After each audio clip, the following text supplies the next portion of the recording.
Hello everyone, welcome to my birthday mini blog part 2। তো এখানে আমি বিকালে রেডি হয়ে নিয়েছিলাম আর এটা ছিল আমার বার্থডে আউটফিট। আর তারপর রোহিতরা একটা সারপ্রাইজ প্ল্যান করেছিল। ও বাবা, গিয়ে দেখি সে তো এক বিশাল অ্যারেঞ্জমেন্ট করা হয়েছিল। গোটা ঘর বালুন দিয়ে ওরা সাজিয়েছিল আর তার সাথে ফ্লাওয়ার, চকলেট, কেক, গিফট আমার জন্য শেষে সবাইকে মামনি লুকিয়ে আমায় না জানিয়ে এখানে ইনভাইট করেছিল। আর এখানে সবাই মিলে একসাথে কেক কাটতে কাটতে অনেক হাসাহাসি হচ্ছিল। সবাই ছিল বাড়ির একসাথে, তো খুব ভালো লাগে এরম ছোট ছোট সারপ্রাইজগুলো বাড়ির সবার থেকে পেতে। কিন্তু আনফর্চুনেটলি আমার কেক কাটিং হওয়ার পর মনে পড়েছিল সেটা আমায় কেউ পড়ায়নি। আর মামনি নিজে হাতে এত কিছু আমার জন্য রান্না করেছিল। খাওয়া দাওয়া করে আমরা তারপর বেরিয়ে পড়েছিলাম, অনেকটাই রাত হয়ে গেছিলো।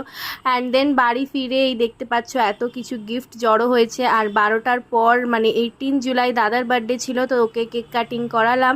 আজকে মিনি ব্লগটা এইটুকুই। ভালো লাগলে লাইক করো, কমেন্ট করো, শেয়ার করো। Tata, good night.